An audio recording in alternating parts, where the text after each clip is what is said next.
Жақсы отыра қойыңдар. Балалар, көңіл күйлері қалай? Жақсы. Жарайсыңдар.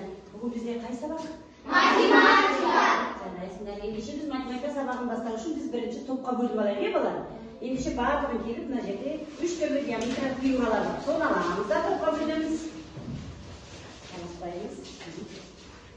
4 бір жалғандар қатарға, дөңгелек алғандар ортаға, 3 бір алғандар бірінші қатарға отыра қойды. Жақсы. Тұрған отыра қой, қайда отырасың? Отыра қой. Ендеше бірінші топ. Сендер алғандар топ болыңдар. Сендер білімдер топ болыңдар. Сендер тапқырлар топ болыңдар. 3 топ болып біз жұмыс жасаймыз, е балалар? Ал топ болу үшін біздің қандай ұранымыз бар еді балалар? Бір-бірімізге серікпіз, бірлікке мәңгі берекпіз. Жарайсыңдар, онда біз топ болып жұмыс жасау үшін топтың ережесін білеміз ба? Иә. Қандай ережелер бар? Жақсы, тағы да Бір-бірімізді тыңдауымыз керек. бір-бірімізді тыңдауымыз керек. Уақытпен санасуымыз керек. Тағы да өте жақсы, белсенді қатысуымыз керек. Ендеше белсенді қатысып, 3 топ болып бүгінгі жұмысымызды жасайық, е балалар?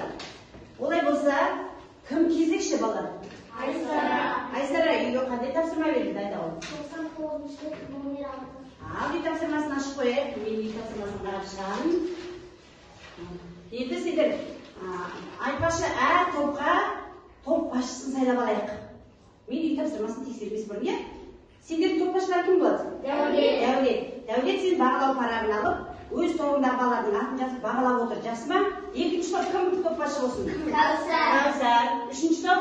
Әлия. Ендеше топ басшылар бағалау парағын ала қойыңдар. Өз топтарында балалардың атын жазып бағалап отырасыңдар, жарай ма?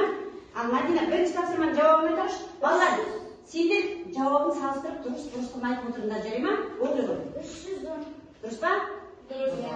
Келесі сыныптан оқы. 1000 сантиметр, яғни неше метр ол? 10 метр. Дұрыс па? Өте жақсы. Тағы да мына топтан парасат оқи ғой. 9 метр, 35 сантиметр.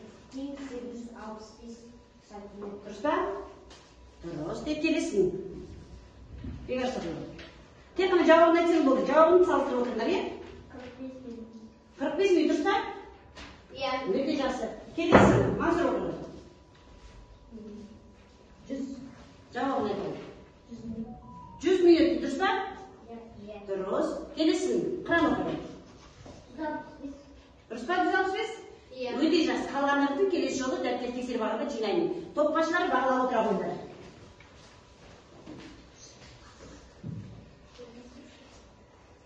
Ендеше балалар, біз өткен сабақты пысықтау мақсатында біз алдында қандай тақырыптар өттік?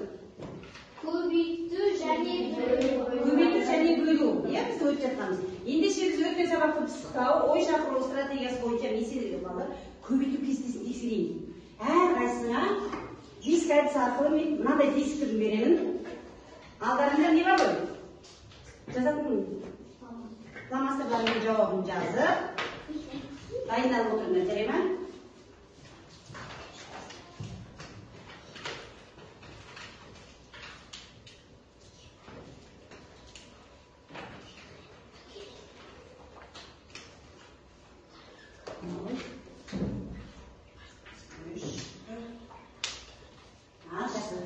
Жауабын жаза беріңдер.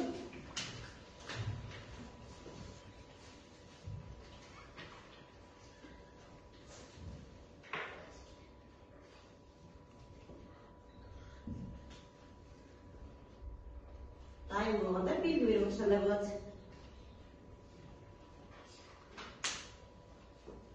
Өте жақсы. Жақсы, Айсара. Мен мынаның ішінен екеуін ғана сұрайын, е? 4 жерде 9-ым, 4 жерде 6-ым. Жарайсың, топ басшысы. 2 балл қойып қойып тапсырмасын айтады. 10 жерде, жақсы. 10 жерде 3-ім, 10 жерде 5-ім. Өте жақсы, тамаша. Келесі. 6 жерде 6-ым, 6 жерде 9-ым. Сағын болды. 2 жерде 9-ым. 2 жерде 9-ым, 28. Дұрыс па болар? 2 жерде 9-ым? 18. 2 жерде 6-ым? 2 жердегі 6, 12. 12. Шатаспаймыз, иә? Жақсы. 2 жерде 4'ім. 8. 2 жердегі 6'ым.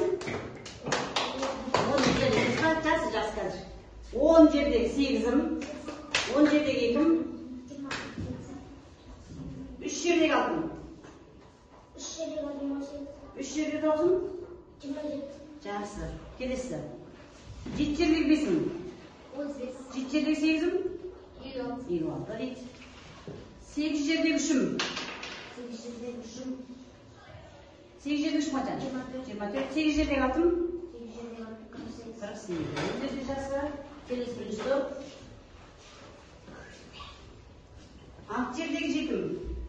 9 жердегі 7'ім. 9 жердегі 3'ім. 5 жердегі 9'ым. 5 жердегі 3'ім. Өте жақсы жарайсың. 7 жердегі 5'ім. 7 жердегі 5'ім. 39. Дұрыс па балам? 7 жердегі 5'ім 18. 35 дұрыс. 7 жердегі 7'ім. 7 жердегі 7'ім. 42. 42 дейді. Дұрыс па балам? 49.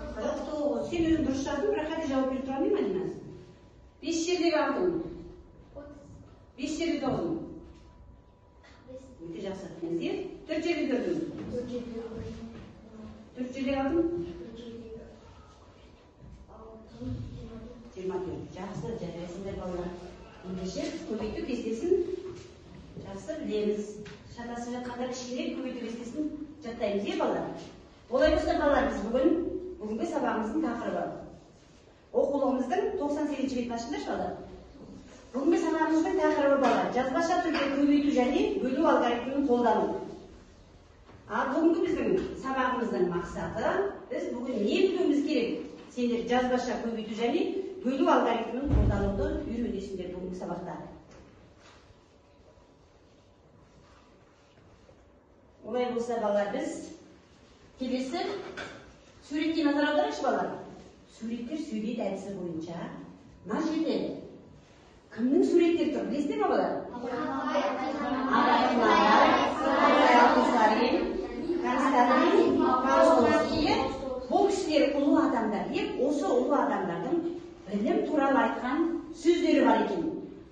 Бұл білім туралы айтқан сөздердің қайсысы екенін білу үшін біз мына есепті шығаруымыз керек. Егер де сол есебінің жауабы 543 шығатын болса, ол Абай Құнанбаев ол сөз. Егер де 540 шығатын болса, Ыбырай Алтынсарин. 523 шығатын болса, ол Константин Павловский екен. Ендеше балалар, біз топ бойынша жұмыс жасап отырғандықтан мен сендерге топ-топқа берейін.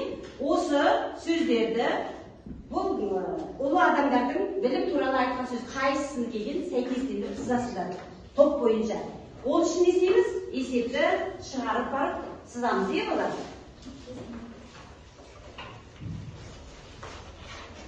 Топқа бірігіп жасаймыз. Бірінші есепті шығарамыз, балалар.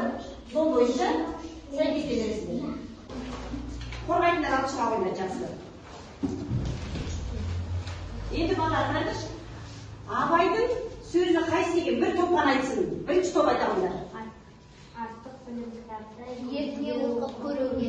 Артық білім кітапта ерінбей оқып көруге. Осы жердегі есептің мәні қанша шықты? 543 шықты. Яғни кімнің сөзі екен? Абайдың сөзі екен. Өте жақсы. Екінші топ Ыбырай Алтынсариннің сөзін табайықшы. Қайсы? Өнер білім бәрі де оқу менен табылған. Өте жақсы. Өнер білім бәрі де оқу менен табылған. Бізде бұл өлең жолдарында кездескен біз бұны әдебиет сабағынан өткенбіз.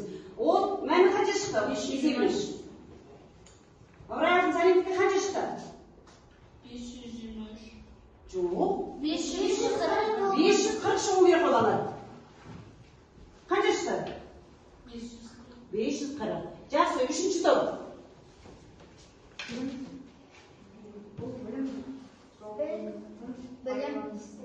Білім бұл жойылмайтын байлық. Ол кімдікі екен? Константин Паустовский екен. Жақсы, немесе тақтаға қойыңдар.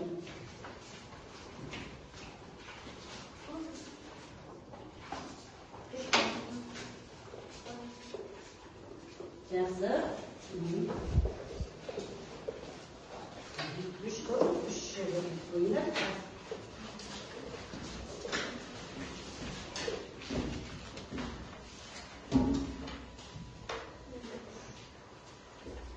балалар, олай болса біз келесі тапсырма. Балалар, біз енді ғажайып сандық деген ойынын ойнайық. Осы ойын ойнау арқылы біз есеп шығарамыз. Әр топқа мен 3 есеп беремін, бір-бірден не балалар? Осы есептің жауабы дұрыс болған жағдайда ғана мына сандық ашылады. Егер де есепті қате шығарсаңдар, сандық ашылмайды. Бұл жұмысты біз дәптерге орындаймыз балалар. Түсінді ма? Дәптермен жұмыс. Мені әр топқа берем, осы дәптерге орындаймыз. Мына бірінші топты, екінші топ сендерге, мынау үшінші топ. Ал балалар, мен бұған уақыт қоямын. 1 минуттың ішінде біз шығарып үлгеруіміз қажет. Жарай ма? Бастаймыз. Уақыт кетті.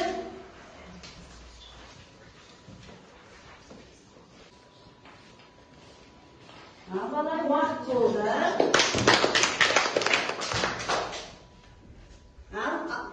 Бірінші топ.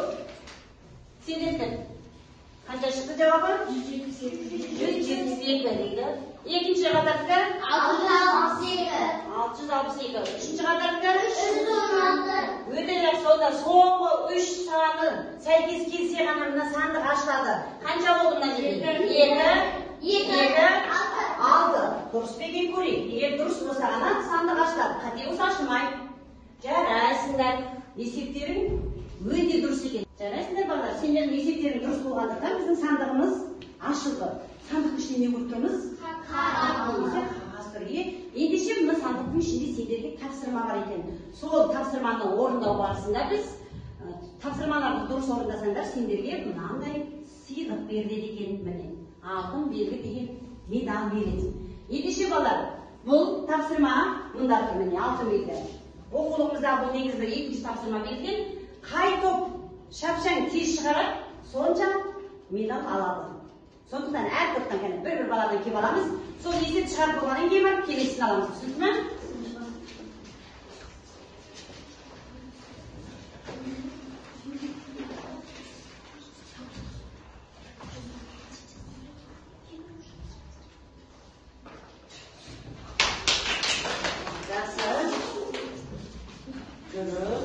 Bir-birden барамыз. Сендерге дұрыс. Өте жасында сендерге. Жарайсың.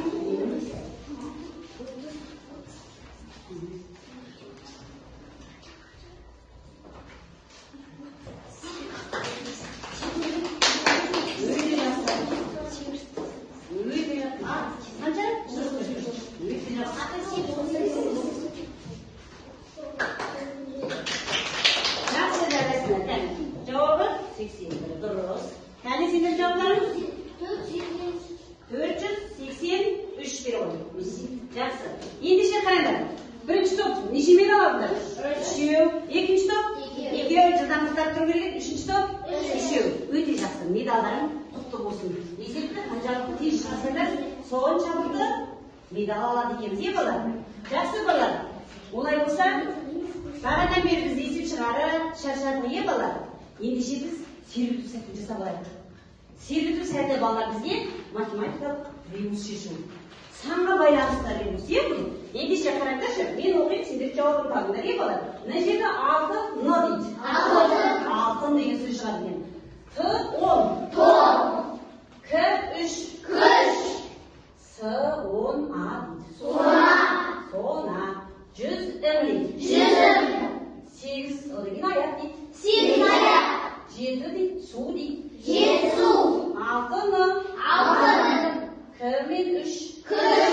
1 мен лік. 10 мен дық дейді. Өте жақсы балалар, жақсы шешіп жатсыңдар. Ендеше балалар, сендер сұрастырып көріңдер, қай топ, қаншалықты санға байланысты ребус айталады екен. Ал, кім айтады? Бар ма? Айта ғой. 7 қарашы, 7 кен. 7 қарашы, 7 кен өте жақсы айта ғой. 7 су. 7 су бар ғой бізде. Жоқ та айтасыңдар. 7 ғасыр дейді тағы. Жақсы ал, екінші топ. 7 қарашы, 7 кен, 9 құмалақ, 5-лік, 100-лік. Өте жақсы бар ма тағы? 7 ата, 7 жал. Дұрыс айта, 7 ата, 7 жал. Біздің 7 жалды айтуға болады ке тағы да. 3 табан. 3 табан. Не дейсің? 3 төбе, тағы көрейін? 6 бақан дейді. Дұрыс бар ма Айсарада? Айта қоймен, бар ма? 7 жыл. 7 жыл айтты ғой. 7 жыл. 7 жыл, тағы да. 7 су. жетісу біз айтпай жоқтар деділер. Өте жақсы, балалар ендеше математикалық ребус емес санға байланысты. Жұмбақ та бар, мақал, мәтел де бар. Ол сабақта біз ребусты шешсек, келесі сабақта мақал, жұмбақтарды шешетін боламыз. Балалар? Жақсы, олай болса балалар біз қайтадан топпен жұмыс жасауға кірісейік. Балалар маған назар аударайық. Топқа мен мынандай ламинатталған қағазды берейін. Бірінші топ 5-тің әсі, екінші топ 5-тің басы, үшінші топ 5-тің басы. Бұл есептің шартын құрамыз, балалар? Сұрағын табамыз. Өрнек құрып оның мәнін қайтеміз? Табамыз, мәнін табамыз. Соның бәрін жазуларымыз керек. Опа, жақсы. Әр топтан балалар бір жазылған недегі жұмыстарында алып келіңдер. Кім қорғайды? Екі адам шықса да болады, бір адам шықса да болады. Кезек-кезек, бірінші топ шығар, күтіп қаламыз. Бірінші топ. Дұрыстан кім шығарыз? Қаламыз күтіп тұрайық, Мансұр күтіп тұрайық, мына топпен. Отырған, Дәулет, мынаның есебін оқи қойшы. Сендерге берілген есеп, 5-тің әсі оқи қой. 7 бумада 35 қойын дәптер бар, 39 бумада қанша қойын дәптер бар? Ал балалар, 7 бумада неше қойын дәптер бар? 35. Ал, есеп не сұрап тұр? 9 бумада. Дұрыс айтады, 9 бумада қанша қойын дәптер бар? Ал біз есепті шығару үшін 7 бумада 35 дәптер бар екен белгілі, яғни біз бір бумамен табамыз, Ал қалай табамыз? 35 бөлу 7 көбейту 9. Ал 35-ті 7-ге бөлсең қанша болды? 5. Ол яғни бір бумадағы дәптердің саны. Ал сенен сұрапты, 9 бумада қанша бар? 5-ті 9-ға қайттың? Көбейттің қанша шықты? 45. Дұрыс па бала десең? Өте жақсы. Жақсы анжеде қыстыра қой. Келесі топ. 9 теңгеге 6 дәптер сатып алынды. 55 теңгеге бір қойын дәптер алынды. Барлығы белгісіз. Шешуі. 9 теңгеден неше дәптер алынды? 9 теңгеде 6 дәптер. Сонда 6 дәптерін қанша теңге тұрады екен? 6 дәптер 9 теңге. Жоқ, 9 теңгеден қой. Бір дәптер не? 6 дәптер қанша теңге тұрады екен? Ол үшін 9 көбейту 6 тең болады 54. Өте жақсы. Енді бізде барлық заттың ақшасын сұрап тұр ғой, Енді оған тағы да бір қойын дәптер сатып алды. Неше теңгеге алды оны? 109 қосу 25 тең 109. 10 көбейтен бірге. Жақсы. Неге бірге көбейттік? Өйткені 55 теңгеге бір қойын дәптер сатып алды. Сонда барлығы қанша ақша төлеушілер? 109 теңге. Жарайсыздар, апарып қоя қойды. Келесі топ дайын болсақ келе қойды. Келесі топтың есебі қандай? Жақсы айдалыңдар. 6 кәмпитке 54 теңге. 6 кәмпит үшін неше теңге төленді? 54 теңге. Ал есеп сендерден не сұрап тұр? 9 кәмпитке қанша теңге төленгенін сұрап тұр, Ал сендер қалай шығардыңдар? 54-ті 6-ға бөлдік, 9-ты 9-ға бөлдік. Яғни 54-ті 6-ға бөлдік, 9 шықты. 9 неше кәмпиттің бағасы? 1 кәмпиттің бағасы. Ендеше 1 кәмпит 9 теңге тұратын болса, 9 кәмпит қанша екен? 81. Жарайсыңдар. Апар біле қой. Есептері дұрыс па балалар? Жақсы. Жарайсыңдар балалар. Бүгін сабақта жақсы белсенді қатысып жатырмыз. Ендеше жаңағы топ басшылары әрқайсысы есепке баға қойып отырмыз ба, бал? Ал балалар, ендеше бүгінгі сабағымызды қорыту мақсатында балық аулау әдісі бойынша есеп шығарайық. Ендеше мен мына балықтағы есепті жеке оқушыларға берейін, сендер шығарып, сол арқылы біз осы балықты аулаймыз, балалар.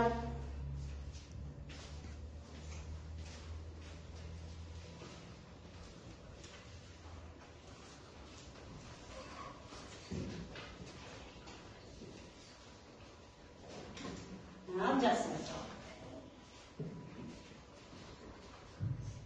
Дайын болсақ, шыға беруімізде болады. 1 сағаттан 30 минут алса, 30 минут шығады. Жақсы, 1 сағат 60 минут бар, 30 минут азайтса, 30 минут. Келесі баба? 9 көбейту 4 тең 236. Жарайсың. Келесі, тағы кімде бар? 36 бөлу 9 тең 4. Жақсы, жарайсың, жақсы.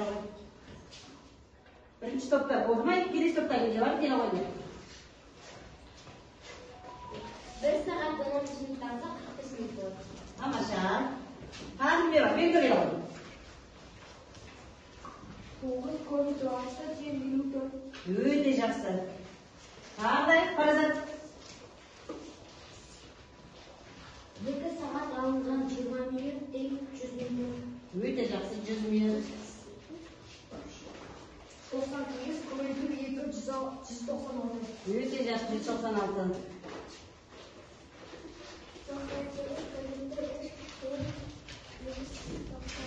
294 дейді. Келесі. 78 көбейту 7 тең 546. Жақсы жарайсың. Жарайсыңдар балаларым. Бұл есепті де жақсы шығарып жатсыңдар. Сендерге кішкене уақыт беремін. Қанша шыққанын есептеп алыңдар. Кім қанша бал алғанын есептеп маған айтасыңдар. Ал бәрі қосасыңдар, бәрі қанша бал болып жүріп жазамын. Жақсы, иә. Ал Кәусар.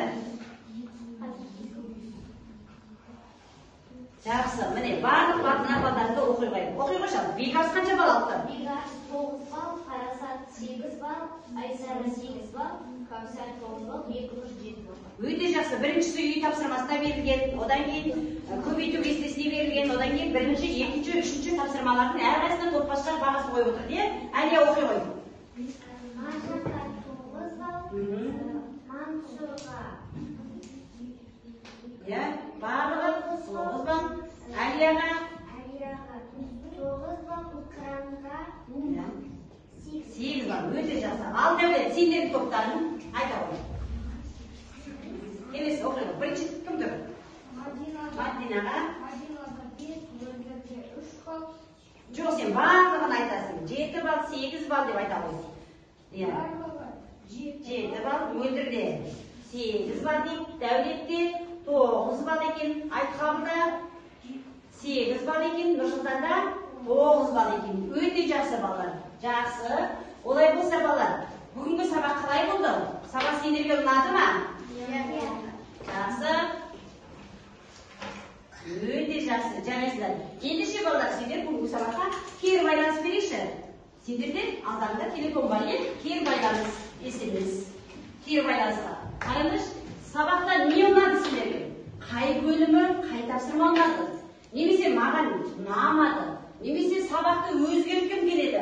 Ойларыңды жазыңдар. Міне, кері байланысқа айтып кетесіңдер, жақсырасыңдар телефондарын.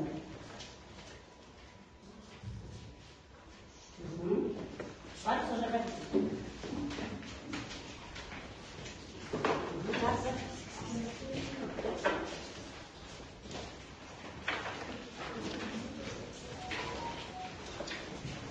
Телефонмен маған SMS жазасыңдар деген сөз. Иә балалар? Жақсы болды ма? Жақсы. Өте жақсы. Мен үстінде де тоқтады. Жақсы жасау. Жарайсыңдар. Жақсы. Бәрі сабақта не ұнағанын жазыпты. Апайларым оны әрқайсысын жеке-жеке оқитын болады. Жақсы. Тапсыра қой.